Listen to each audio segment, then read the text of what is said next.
ada nenek-nenek rambutnya putih tapi keriting, bisa keriting putih dan mukanya putih semua, cengengesan.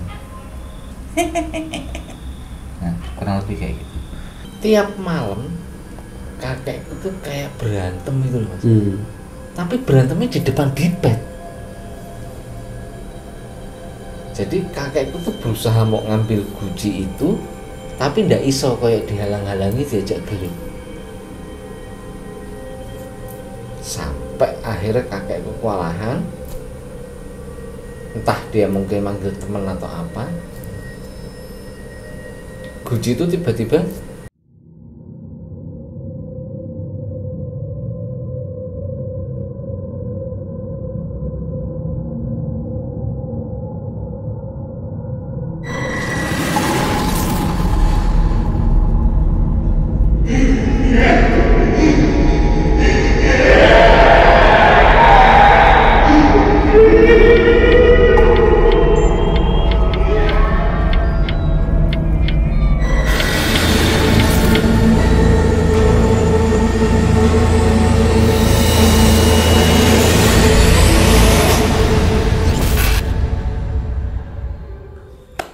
Assalamualaikum warahmatullahi wabarakatuh. Balik lagi di channel Kalong Cerita Setan.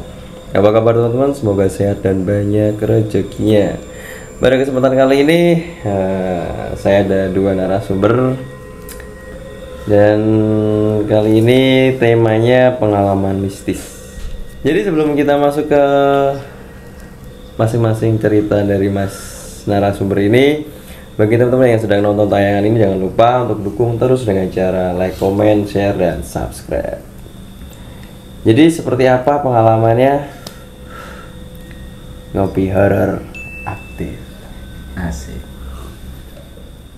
Selamat malam Mas Helmi, Mas Bayu. Malam Mas Dias. Kemarin udah ketemu ya Mas ya, karena satu komplek. Dan kali ini kita mau lanjut lagi bahas pengalaman mistis dari Mas Bayu sama Mas Helmi yang kemarin masih ketunda. Paling bisa langsung dimulai aja dari Mas Helmi ya. Bicara soal pengalaman horor atau mistis di podcast di sebelumnya ya, bukan podcast, apa namanya, cerita sebelumnya saya pernah menyampaikan pengalaman pribadi perjalanan dari Sumatera, dari Sawalunto menuju ke Jogja. Nah di situ saya sempat cerita sama Mas Dias tentang rumah saya yang ada di Purworejo, yang konon kata warga setempat pun sampai sekarang masih terkenal wingit gitu. Jadi begini ceritanya. Saya itu di Kutoarjo, itu di Purworejo, tepatnya di Kutoarjo, nama desanya saya sensor ya. Jadi di Kutoarjo itu saya baru tinggal di sana tuh tepat kelas 2 SMP. Itu karena bapak tuh sakit stroke. Tinggal di sana, dan kebetulan sebetulnya itu rumah petilasan dari Mbah. Nah Mbah masih hidup waktu itu.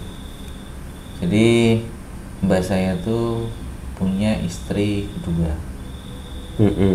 Dan terus ya saya sebut Mbah sambung lah. Ya ada pepatah, sebaik-baiknya ibu kandung sebaik-baiknya ibu tiri masih lebih baik ibu kandung. Itu terjadi di kehidupan saya. Jadi Mbah saya itu bapak dari bapak saya. Itu bapak saya cuma punya 2 bersaudara. Jadi saya punya bude 1 sama bapak, jadi cuma bapak sama bude aja tuh berdua. Terus Mbah ini nikah lagi dengan seorang wanita. Kebetulan mbahnya ini laki-laki, Mas. Mbahnya laki-laki. Kalau menikah dengan seorang wanita zaman segitu belum ada LGBT. Betul. Laki-laki Mas Bayu. Dan alhamdulillah normal gitu loh. Mbah cewek saya ini orangnya agak Ya karena dia mungkin dijadikan yang kedua mungkin menurut dia ya.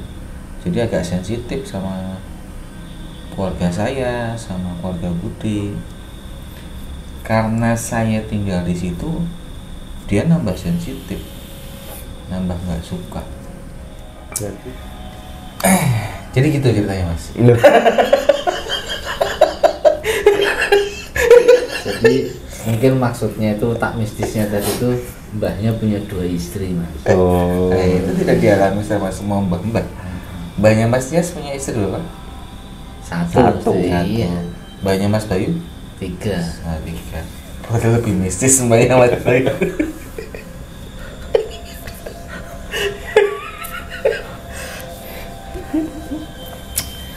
Nah, saya sempat cerita tuh di rumah saya itu ada sebuah lukisan. Lukisan itu gambarnya adalah gambar mbah saya dengan istri pertama ya mbah saya juga. Namanya saya ini ya. nggak usah pakai nama. Nggak usah sebut ya. Jadi mbah kakung saya itu punya istri pertama, lukisannya masih di situ. Nah, lukisannya itu ditempel di kamar tempat ibu saya dan kakak saya tidur dan bapak saya tidur di situ.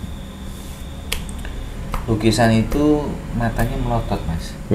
Saya nggak tahu apakah dulu itu melotot itu tidak disengaja tergambar melotot, terlukis melotot, atau memang fotonya yang aslinya melotot gitu.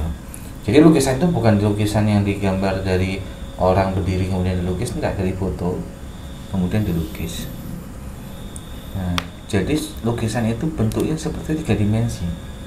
Kenapa 3 dimensi? Kemana kita jalan, itu matanya mbah perempuan itu, mbah Putri itu selalu nengok, selalu mengikuti. Dan pengalaman mistis terhadap lukisan itu dialami sama ibu saya dan kakak saya. Pada saat itu belum tinggal di situ, menyambung perjalanan dari Sumatera ke Jogja dulu. Jadi hari pertama, hari pertama menginap di Kutoarjo di Tenggorono itu, kita ibu sama kakak tidur di situ, Mbak Novi ya tidur di situ. Itu tiba-tiba ada gempa mas. Gempa itu dia rasakan. Nah, kebetulan kan kasurnya itu kasur zaman dulu tuh gimana ya? Diban, tapi yang ada ini ya mas, ada kelambu. Ya. Nah, jadi kan yang untuk mengaitkan kelambu itu kan besi. Besi kan. Nah, ketika digoyang kelambu, wow. Jadi gempa, lukisan sebesar itu bisa goyang mas. Goyang, seisi kamar goyang. Lalu keluar. Nah, keluar tapi yang lainnya masih pada diem, pada pulas. Di luar tuh nggak ada gempa. Akhirnya masuk lagi, dan itu dua-duanya ibu saya sama kakak saya yang ngalamin. Udah pagi, ibu saya tanya sama Mbah Putri yang Mbah Sambung, mau mengira gempa ya? Ora apa-apa. Nah itu kaget. Padahal Mbak Novi sama ibu saya itu merasakan. Nah, sampai di situ dulu mas. Itu sekarang lukisannya sejak mbah kakung saya meninggal, saya inisiatif untuk menggudangkan. Jadi lukisan itu sudah tidak dipajang. Lukisan itu bukan lukisan warna mas, hitam putih. Karena foto yang menjadi acuannya adalah foto hitam putih. Gitu. Itu masih kesimpan sampai sekarang. Lukisan itu disimpan di gudang dapur. Tapi cuman selama disimpan ada kejadian aneh enggak mas? Nggak ada. Karena jadi gini, cuma ceritanya panjang mas. Enggak ya, pendek aja, ngantuk soalnya mas. Padahal perempuan, kalau ada yang perempuan nonton sukanya yang panjang-panjang mas. Jadi sebetulnya di rumah itu tuh banyak gangguan. Karena ibu tiri atau mbah sambung saya itu pakai Make itu dalam tanda kutip Klinik ya? dia pakai klinik. Kenapa saya tahu dia pakai klinik? Dia setiap pagi menjelang subuh dia nebar bunga, Mas.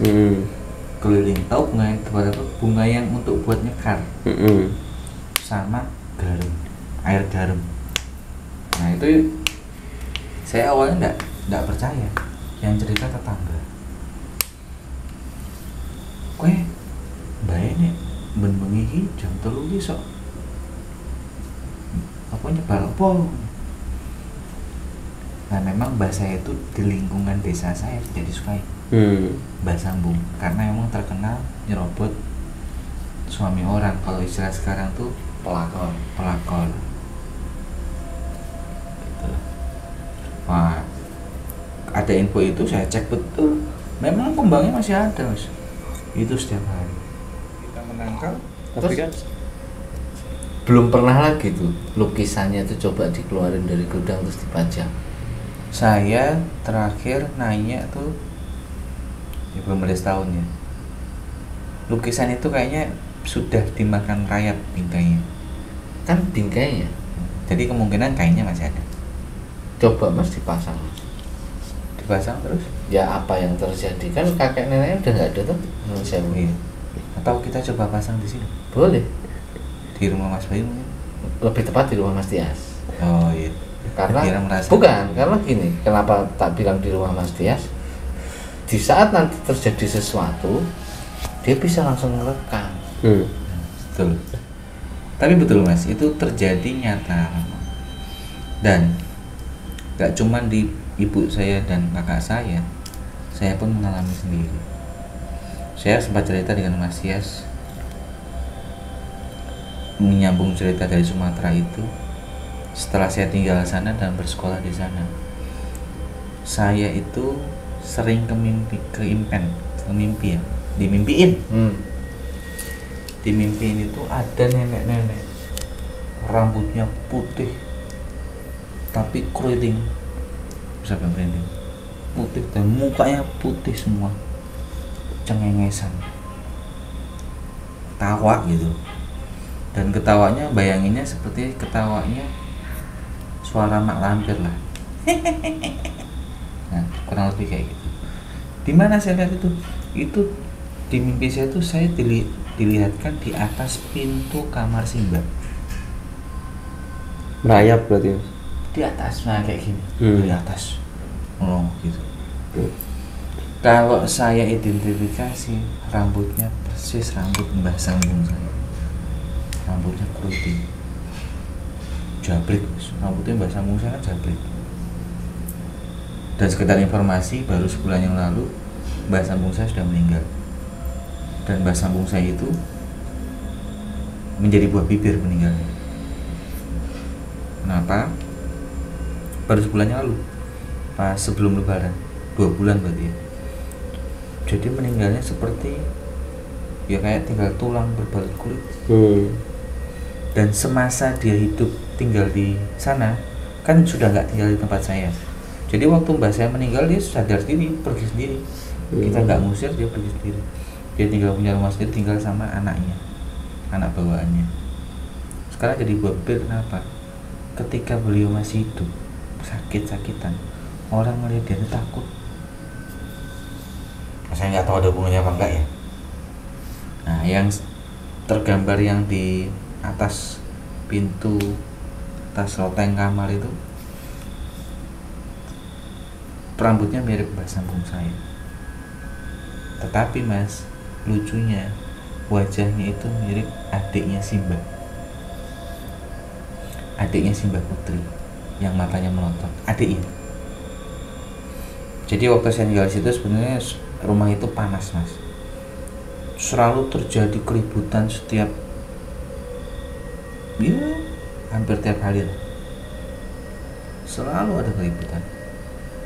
Saya dulu sampai ikut namanya silat, pencak silat tenaga dalam Raga Jati. Kalau Mas Tias googling Raga Jati itu ketemu. Itu pusatnya di Banjarnegara. Guru saya namanya Pak Ginting. Sekarang mungkin sudah meninggal di Purworejo. Saya ikut itu karena apa? Saya kelas 1 SMA, kelas 3 SMP, 1 SMA sudah ikut kayak gitu mas. Saya ikut namanya bertapa di Bendung Selis. Selis, tahu Selis Mas Bayu? Enggak, Selis itu saya tahunya Sulis. bendungan. Kalau Sulis tetangga kita. Iya. Selis. Saya tapa di Selis. Saya magerin rumah. Kalau kita lihat dulu acara uka-uka, oh kita pagerin. Saya mempraktekkan.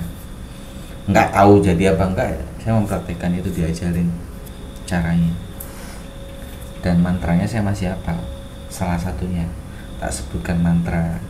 Semar putih topo ing tengah itu ya, madep mantep meneng ing sakjroning tuya. Nanti baru ada hafalan doa dulu. Itu mantra ketika saya tapa di bawah Selis mas. Bayangkan berendam setengah badan. Dan ya percaya nggak percaya itu berhasil. Istilahnya saya bisa magerin rumah, kemudian rumah itu tidak terasa panas lah, nggak terasa panas. Nah, seperti itu. Nah konon katanya, kata guru saya, di rumah itu ditanam sesuatu yang menyebabkan yang tinggal di situ selain mereka itu tidak betah. Nah entah yang ditanam itu apa, tapi sempat ada sebutan usi kuning. Kalau orang Jawa pasti tahu usi kuning. Nah itu tujuannya biar yang tinggal di sini nggak betah. Dan Nyun Sewu sampai sekarang, kemarin kita pulang Lebaran, kan saya bercerita sama Siasa, setiap bulan setiap kita tinggal di situ pasti ada insiden atau keributan yang menyebabkan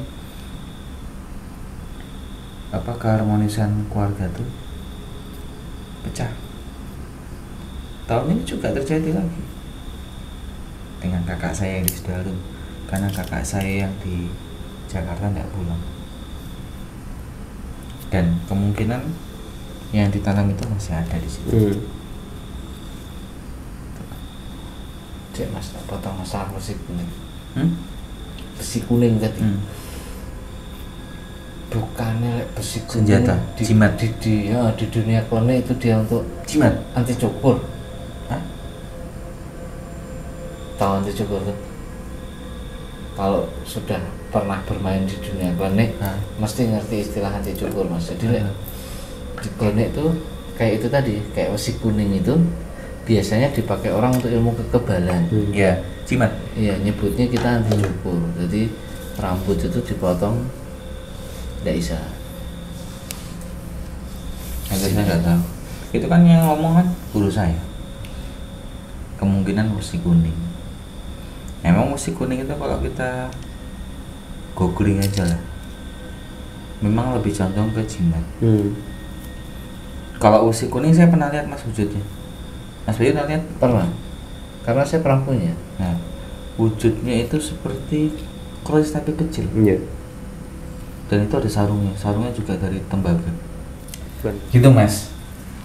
Ya cerita hari ini kita buat santai lah ya. Balik lagi mas, sorry mas, masalah tadi besi kuning itu aku sempat punya dulu. Itu aku dapat dari seseorang, ya rumahnya itu di dekat candi Mendut Borobudur. Sebelum Borobudur ada candi, sebelum candi itu ada desa, nah di situ nggak tahu aku nama desanya, aku lupa. Itu aku dulu sempat pegang itu mas. Ini aku cuman nyoba menggaduk-gadukkan, coba memasangkan antara yang ditanam tadi sama yang tak punya. Waktu itu aku sempat dites mas, pakai cutter tuh ya enggak darah. Cuman memang cutternya dibalik enggak tahu, kayaknya mungkin memang belum jadi, cutternya masih kotak bawah. Itu dia. Itu tuh. Aku ya curiga mas, aku nggak percaya sebenarnya, cuma kan karena menghargai yang ngasih tuh, tidak dikira melecehkan. Katanya ya memang dia pesan cuma buat jaga-jaga mas, katanya gitu. Tak tapi efek nggak tahu itu sugesti atau apa, efek yang tak rasakan itu aku kesehariannya setelah megang benda itu tuh nggak ada damai mas. Hawanya sumuk tuh Di diriku sendiri mas, jadi ibaratnya hawanya itu pengen berantem aja, nggak bisa damai. Makanya kan tadi aku bilang nggak kayak apakah itu salah satu efek kalau ditanam jadi seperti itu atau gimana aku nggak ngerti. Cuman kalau yang tadi Mas Helmi bilang suasananya jadi panas itu tak akuin, kalau di aku pribadi iya. Jadi hawanya nggak enak, hawanya nantang ya, hawanya itu nantang. bisa jadi mas. Kalau saya sendiri memang tahu si kuning, saya ngelihat fisiknya dari bapaknya pacar saya. Waktu itu memang buat jimat, cuman saya nggak tahu ya seluk-beluknya lah ya, manfaatnya apa. Nah info besi kuning itu ditanam itu dari guru silat saya, dan sarannya adalah satu-satunya cara kalau mau ya bongkar. Tapi kan nggak tahu tempatnya di mana. Nah di kamar. Nah jadi guru saya itu bilang di tempat yang saya lihat mimpinya itu mas, mimpi saya kan Di atas pintu. nenek-nenek di atas pintu kamar Simba. Jadi kemungkinan di situ. Nah kalau mau bongkar harus bongkar fondasi, karena biasanya nanam tuh bukan nanam di tanah, nanamnya nanam di fondasi. Iya. Berhubung tadi Mas Helmi cerita masalah rumah nenek,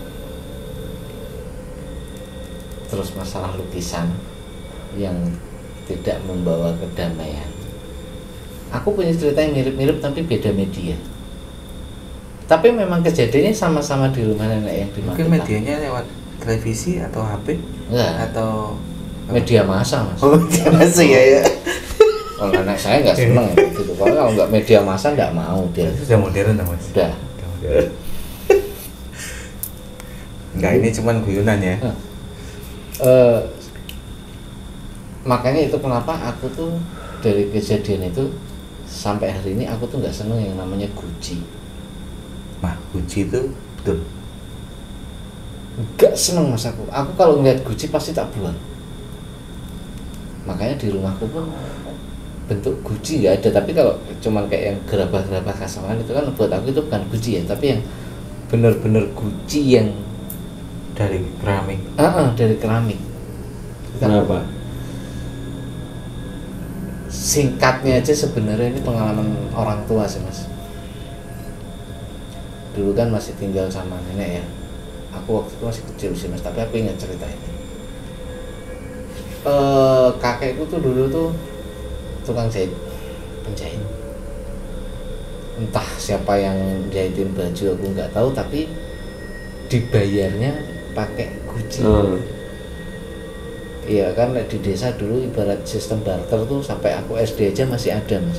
Aku dulu SD itu jajan bawa uang 100 rupiah aja dimarahin guru, nggak boleh. Ngasih pecel sepincuk itu cuma 5 rupiah. Jadi kayak bawa uang 100 tuh kan bisa kebayang ngeraktir sak kelas mas Bian. Nah zaman SD itu ada guci itu warnanya biru. Terus aku inget mas, ini anggap ini gucinya, dia tuh kanan kiri tuh kayak ada naga itu tuh. Tapi warnanya semua biru luar dalam. Pulang sekolah aku nanya, loh mbak, kok api? Mau juga uang. Kakekku tuh orangnya flat mas, nggak pernah berpikir yang iki ngene enggak. Semua kita nggak tahu, uang itu malah dipajang ditaruh di mana? Di pipet itu, di ruang tamu. Buffet, karena memang bentuknya bagus. Tapi tanpa disadari itu tuh bawa petaka mas.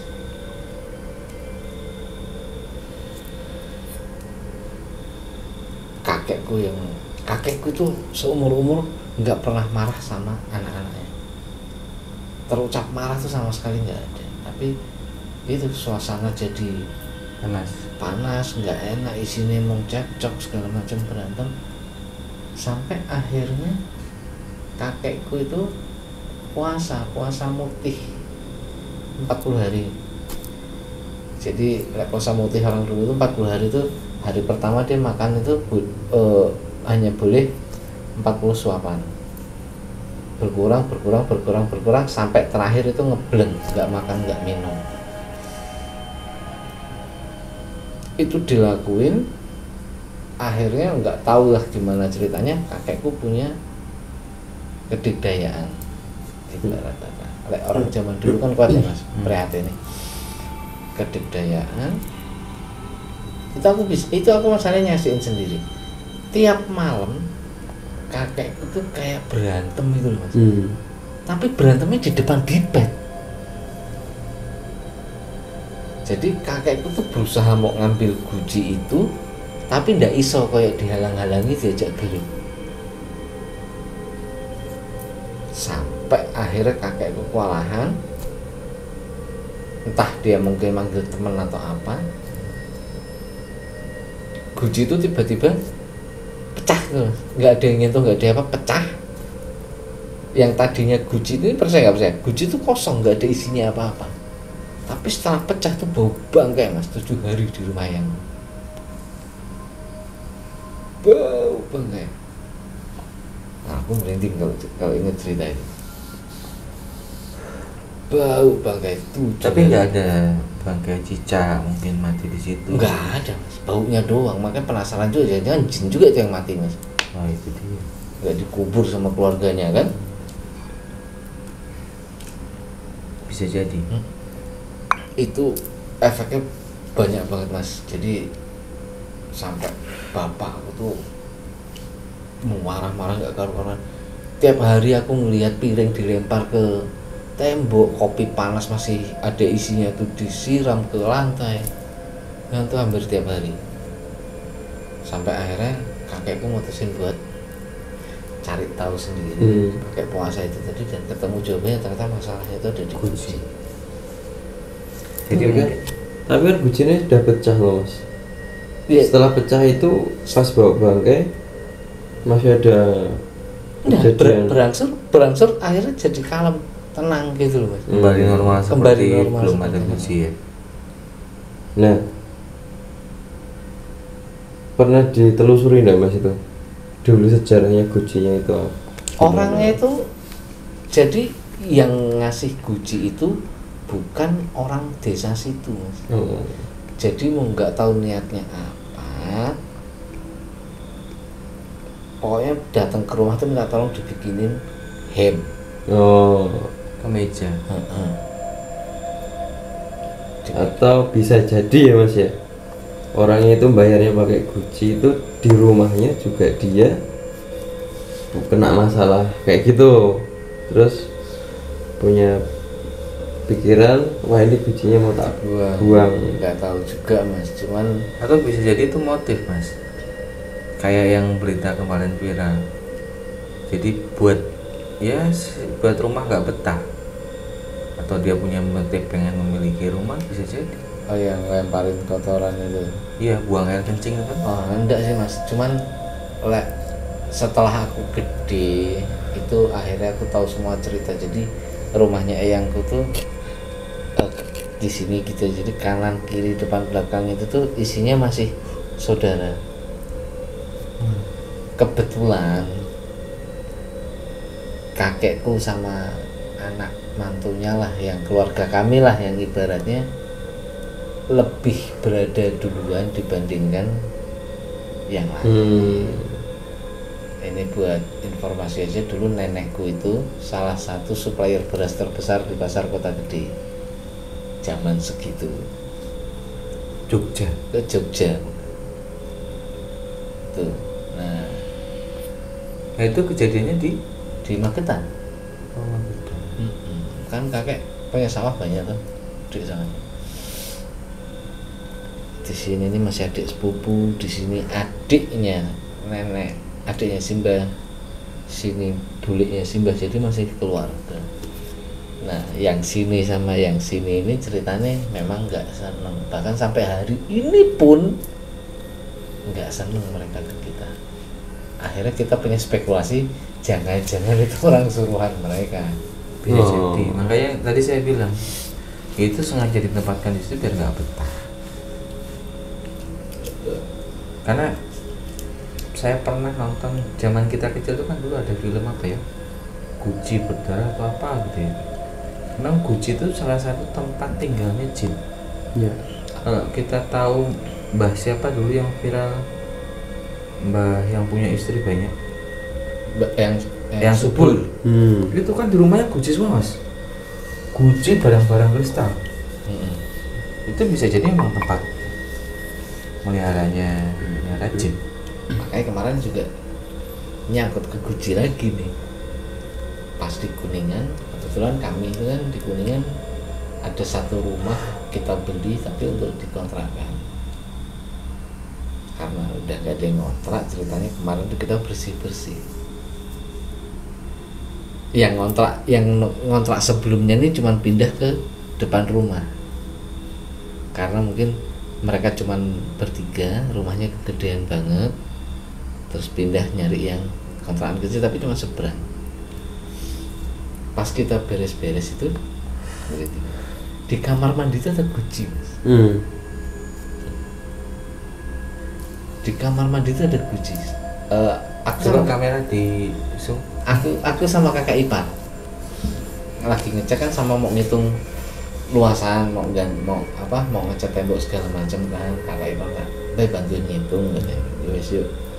Terus ada Guci tuh, hawanya nggak enak aku lihatnya, nggak tahu perasaanku sendiri atau apa. Terus aku nanya, itu Guci siapa? Palingnya ngontrak kemarin. Kenapa emang tuh? Ambilnya dibuang aja. Kok lo sepemikiran sih sama gue ngeliatnya juga nggak enak. Diambil tuh sama kakak ipar, dibawa ke halaman rumah, langsung dipecahin. Ya. Nah yang ngontrak rumah itu kemarin itu pas di depan rumah, terus akhirnya nyamperin, apa yang dibanting? Guci katanya. Bahasanya dia Guci mutu kan gitu. Guci kayak gimana? Bukan, kita kemarin pindah udah nggak ada barang apa-apa yang ketinggalan. Pertanyaannya itu Guci dari mana? Guci itu sama nggak dengan Guci yang dulu pecah? Oh enggak, Biru. beda. Beda. Warnanya enggak biru. Dia warnanya mung putih tok gitu, tapi kayak lebih tepatnya kayak vas bunga. Tapi dia Guci. Karena vas bunga itu kecil mas. Ya memang dia nggak gede mas. Paling diameternya segini. Segelas inilah, tapi tingginya segini. Sama dengan punya saya berarti. Atau jangan-jangan punyamu mas? Bukan. Punya saya segitu.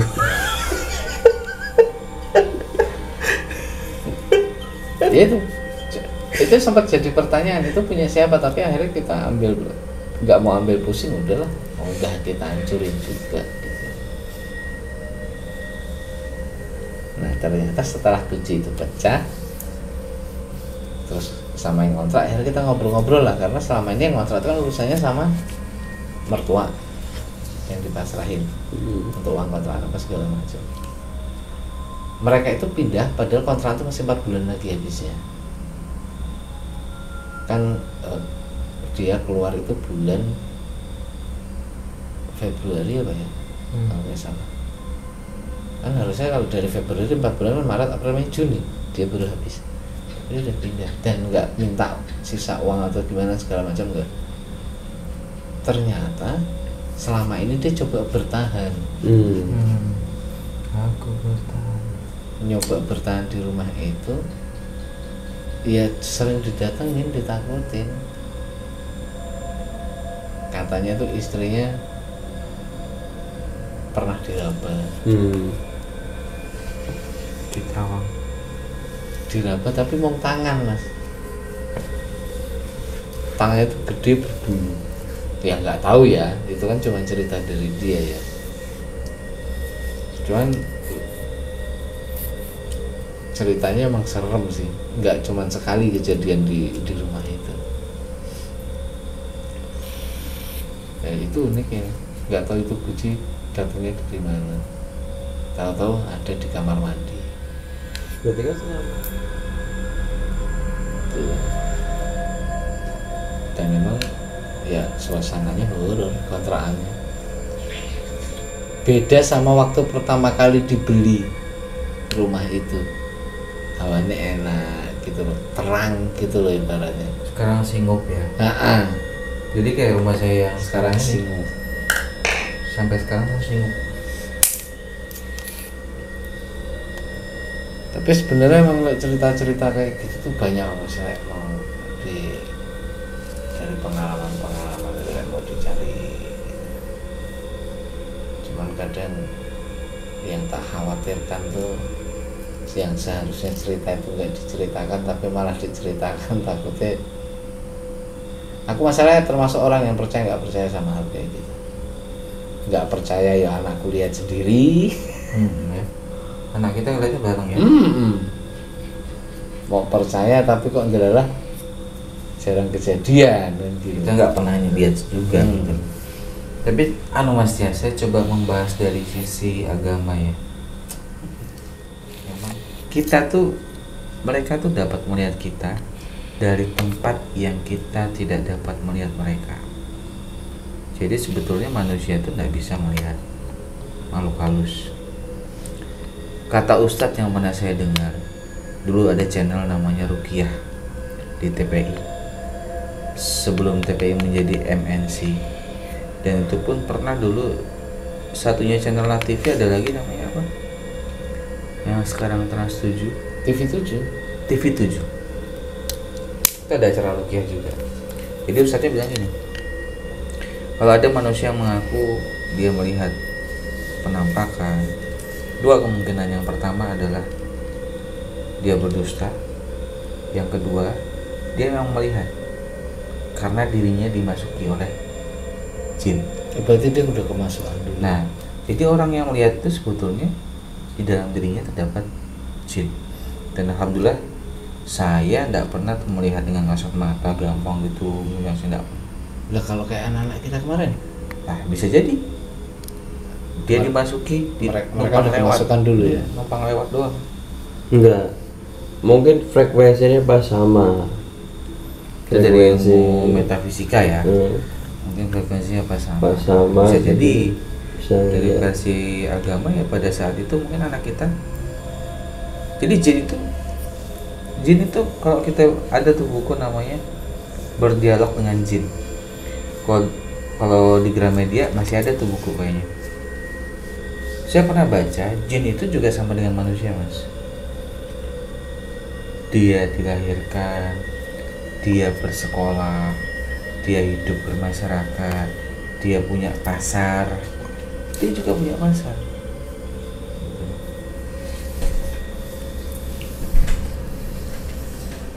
Gitu. Tapi kalau ngomong-ngomong masalah jin ya Mas ya, saya juga punya cerita Mas, tapi bukan pengalaman sendiri loh.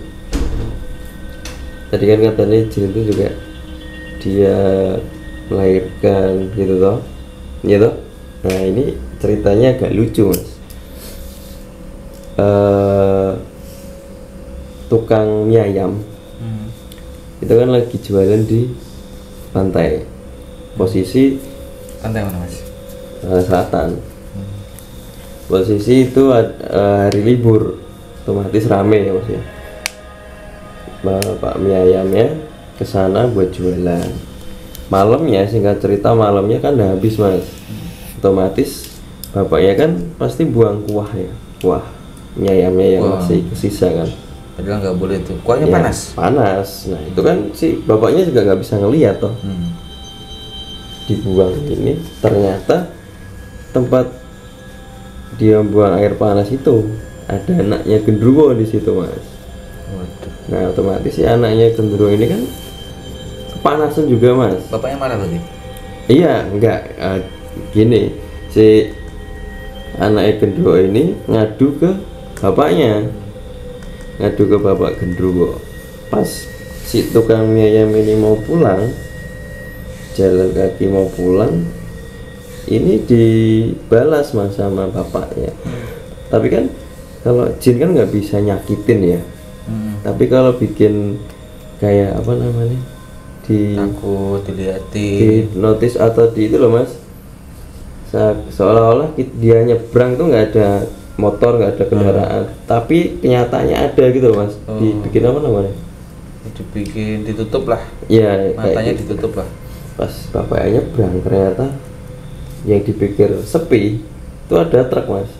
Mati. Langsung ketabrak, mati di tempat. Nah, kenapa bisa tahu itu ulahnya genderuwo? Jadi tetangga saya ini kan bisa dikata dia itu paham gitu loh mas. Ya punya kelebihan ini bisa kayak nyembuhin dari misalnya kesurupan atau apa gitu. Pas dia pulang dari kerja, dia kan lewatin jembatan mas.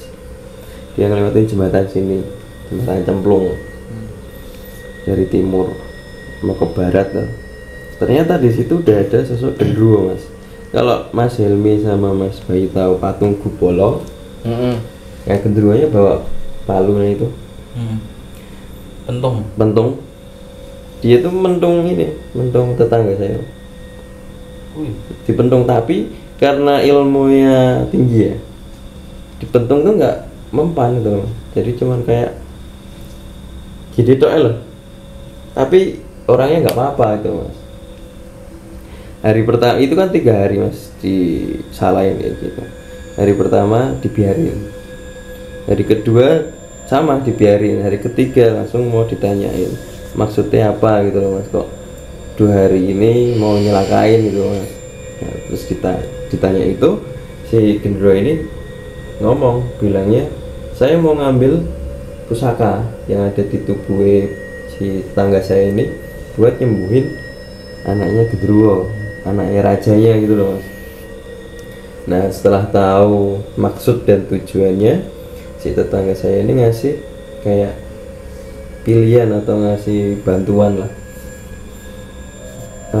Kalau misalnya tujuanmu kayak gitu, kenapa nggak dari awal aja ngomong saya mau bantu gitu loh mas. Pas bilang kayak gitu, besok malam tak tunggu di rumah jam 12 loh. Singkat cerita, hari keempatnya jam 12 itu tetangga saya kan udah pulang mas. Itu bener mas, ada tiga sosok bertamu. Ini menurut ceritanya si tetangga saya. Bertamu itu karena habis dari sholat isya terus zikiran, kok tiba-tiba kayak ada angin. Tapi anginnya sampai dalam rumah. Oh ada tamu. Ternyata tamunya itu satu keluarga genderuwo semua. Suami istri genderuwo sama anak yang kesiram itu. Pas masuk ditanyain, mana katanya anakmu mau dibantu, mau ditolongin gitu kan. Itu kasih lihat gitu mas. Ternyata benar mas, maksudnya kulitnya itu melepuh kayak gitu. Nah ditanya kok bisa kayak gini, kenapa? Ya diceritain yang pertama tadi, anakku kena siram air panas kuah mie ayam gitu. Terus orangnya gimana yang nyiram, kamu apain? Ya saya marah, maksudnya si genderuwonya marah, tak bales gitu loh mas. Sampai meninggal gitu. Iya sampai meninggal. Ya wes, akhirnya si tetangga saya ini keluar rumah ngambil air ini mas, air yang dari sendang, dibawa pulang di botol aqua itu, dibacain doa, terus dielus gini mas. Ini ceritanya si tetangga saya, si anak genderuwo itu dielus gini pakai airnya, langsung sembuh mas. Langsung sembuh, jadi melepuhnya itu langsung sembuh itu mas. Nah si genderuwonya sampai kaget loh, kok bisa gitu loh mas. Si genderuwonya sampai juga ini kaget, kok bisa disembuhin gitu loh. Ya terus tetangga saya ngomong, ya kalau ini saya udah dikehendaki buat nolong, ya apapun bisa tak tolong gitu loh mas. Setelah itu sih Raja Genderuwo itu sampai ini, karena punya ini ya mas ya, utang nyawa ya. Dia bilang ke tetangga saya, besok kalau misalnya tetangga saya ini butuh bantuan, si gendro ini mau bantu gitu loh mas. Terus pas saya diceritain kayak gitu kan saya juga searching ya mas. Searching masalah buang air panas kayak gitu. Ternyata emang di Islam nggak boleh Nggak gitu boleh, loh. betul. Ini mau saya bahas. Jadi memang hadisnya sahih. Memang kita tidak boleh membuang air panas sembarangan. Seandainya mau membuang air panas, bisa mungkin air panasnya didinginkan dulu atau dicampur dengan air dingin biar tidak panas. Karena apa? Bisa jadi nih kalau berdasarkan hadis, air panas tidak boleh dituangkan ke saluran air dan tidak pula di tanah. Tidak boleh menuangkan air panas padanya dikarenakan bumi ini sebenarnya dipenuhi oleh banyak penghuni. Maka boleh jadi air panas yang dibuang tersebut mengenai jin atau anak-anak mereka. Jadi ya bisa jadi betul banget itu ceritanya. Dan Gendruwo tadi ya. Gendruwo tadi. Itu gendruwo mesti laki-laki. Ya nggak tahu. Laki-laki. Misalnya kalau perempuan dia gendring.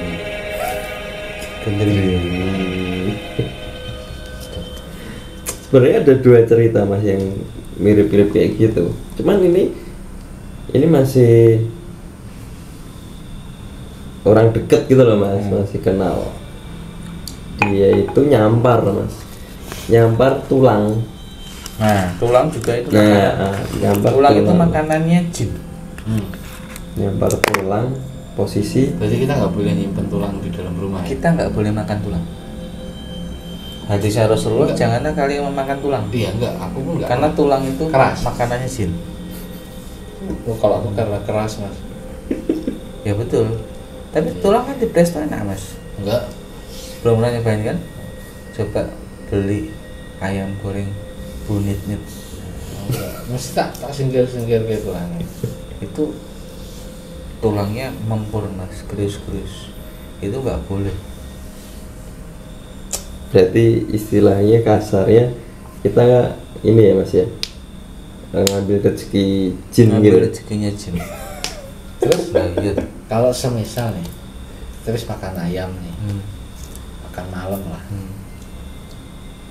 Kalau bicara tentang tulang itu makanannya jin, berarti kita nggak baik dong.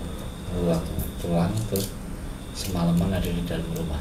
Betul sekali. Itu Betul sekali. case-nya kayak gitu mas. Jadi Ya kan? Betul sekali. Makanya istrinya ini kan sering ngasih makan kucing pakai tulang. Di depan teras kayak gini ada beberapa tulang, emang sengaja buat kucing-kucing liar yang sering main ke rumahnya itu. Si suaminya pulang ke rumah ngeliat tulangnya udah pada berceceran. Ya mungkin niat baiknya itu Ngasih makan kucing. disampar buat biar nggak di depan pintu gitu loh mas, biar nggak nyempeti moto gitu kan, disampar seret. Ternyata si bapaknya itu nyampar jin lagi makan tulang gitu mas. Tapi kan nggak lihat, nggak tahu toh. Itu efeknya ke istrinya. Singkat cerita, besoknya istrinya ini kan di rumah sama anaknya, lihat dia melihara kucing. Itu kucingnya lagi pipis di dalam rumah. Niatnya si istri ini mau bersihin. Belum loh mas, itu belum sempet ngepel. Jadi lagi jalan dari kamar mandi menuju ke pipisnya itu, jalannya pelan, katanya pelan, keplesetnya dalam artian misalnya kita jalan pelan terus kepleset, jatuhnya seberapa loh mas, seberapa sakit gitu loh mas, jatuh blek, padahal jatuhnya gini otomatis kan otomatis bokong yang sakit loh mas, tapi itu enggak mas, sininya yang patah, posisinya yang patah pas gini enggak nahan, posisi jatuh gini, si anaknya mau bantuin, mau deket, mau naikin gitu mas, ya tiba-tiba tangannya si ibunya itu ngerasa kayak diinjek, Jadi suaranya benar-benar suara bener. Sini kan ada 2 tulang loh. Itu patah semua karena panik ya mas ya, panik langsung dibawa ke rumah sakit. Si dokternya sampai bingung loh mas, ini kok bisa sini sampai patah, itu jatuh dari lantai berapa atau habis dari naik motor kecepatan berapa gitu loh mas. Si anaknya cerita ini tadi kepleset mau ngepel, kepleset terus. Ya nggak mungkin mbak, nggak mungkin kalau cuma kepleset kayak gitu sininya sampai patah, apalagi 2 tulang gitu loh. Kalau 2 tulang sampai patah itu udah fatal kecelakaan nih itu. Karena nggak mau ribet, si suami kan ditelepon langsung suruh operasi. Dioperasi terus singkat cerita 5 bulan kemudian sembuh. Si suaminya kan juga masih janggal gitu loh mas, dengan kondisi jatuhnya si istri kok bisa sampai kayak gitu. Ditanyain ke saudaranya ini juga paham gitu loh mas, bisa lihat, bisa nyembuhin gitu, di foto cekrek. Jadi masih ada foto yang dulu pas dikirim, mas bisa menanya ini tangan istri saya itu kok bisa kayak gini, kenapa? Soalnya saya masih janggal gitu loh, ganjil. Pasti kirim, si saudaranya ngomong, oh itu ulahnya jin mas. Sebelum istrinya sampean kayak gitu, jenengan ngapain gitu? Dieling-eling mas, oh iya saya nyampar tulang gitu. Pas di foto rumahnya cekrek, ternyata di depan rumah itu mas, itu banyak jinnya. Posisi emang di depan rumahnya itu, di sini itu banyak jinnya gitu loh mas. Apalagi di pojokan rumahnya itu dulu ada bekas sumur buat buang bayi, tapi itu dulu sebelum jadi rumah. Nah, terus minta tolong dibersihin, maksudnya jin-jinnya yang nakal gitu suruh pergi gitu loh. Nah, si suaminya ini juga orangnya ini mas, orangnya tuh skeptis sama hal-hal kayak gitu. Tapi pas setelah dikasih lihat, dikasih penjelasan sama saudaranya, terus disuruh ngecek CCTV. Itu CCTV nih mas ya, posisikan di atas, pojokan atas. Bawahnya itu langsung yang sumur dulunya pembuangan bayi itu. Kan jauh mas. Itu tuh ada ini mas, ada kain sama rintingan, kain mori. Jadi CCTV, layar CCTV yang paling bawah itu ada kain mori gini loh, melambai-lambai, kayak melambai-lambai. Jadi gambarannya itu kayak kepala pocongnya lagi gini loh gitu. Padahal kalau misalnya kalau dilihat secara kasat mata itu nggak ada apa-apa gitu loh mas, di bawahnya itu nggak ada barang apapun gitu.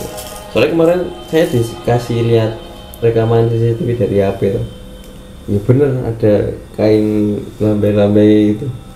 Itu bukan sawangan ya? Bukan. Kotoran laba-laba gitu apa?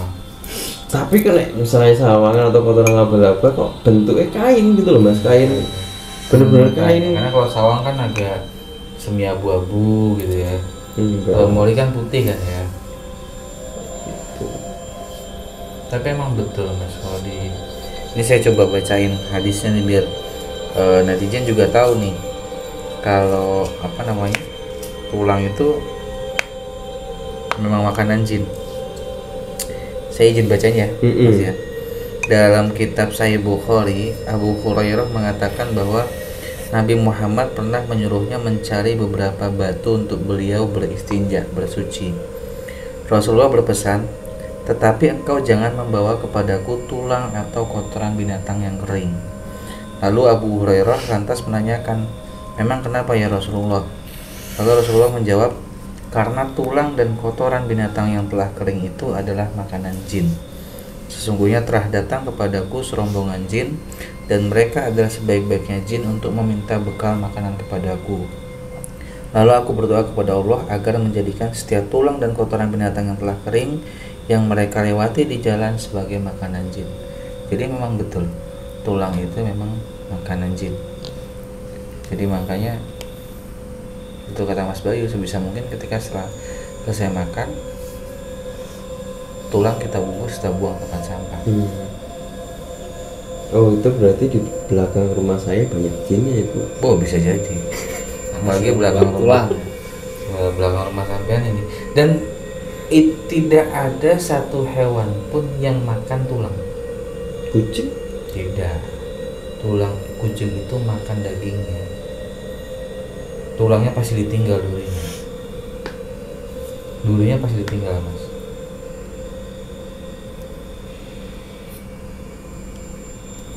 Kita kasih kucing tuh kepala ikan, yang dimakan kepalanya, dulunya pasti ditinggal. Tulangnya pasti ditinggal. Berarti hewan juga pengertian ya? Hewan juga tahu sunatullah. Ada sunatullah itu. Coba cari makan hewan apa yang makan tulang. Ya ada sih, cacing. Mungkin hewan-hewan yang di luar tidak ada. Terus gimana Mas Bayu, tanggapanmu Mas? Iya, aku nginget omongan guru ngajiku dulu tuh, intinya ya sebenarnya kita hidup ini berdampingan, betul. Jadi ya, ibarat kita sama-sama orang, yo Saling menghargai. Kalau emang lewat depannya yo permisi atau apa. Jadi maksudnya itu permisi itu dalam artian mungkin yang tanpa kita yang tanpa sadar sering kita lakukan tuh, kita berkendara malam hari lewat tempat sepi, lewat jembatan itu kadang tanpa sadar kita ngelakson. Ya kan, padahal di situ nggak ada motor, nggak ada apa, tapi kita seperti itu sih Mas. Jadi ya percaya nggak percaya, tapi ya ternyata di Quran itu memang dijelaskan kalau jin dan kawan-kawan itu ada.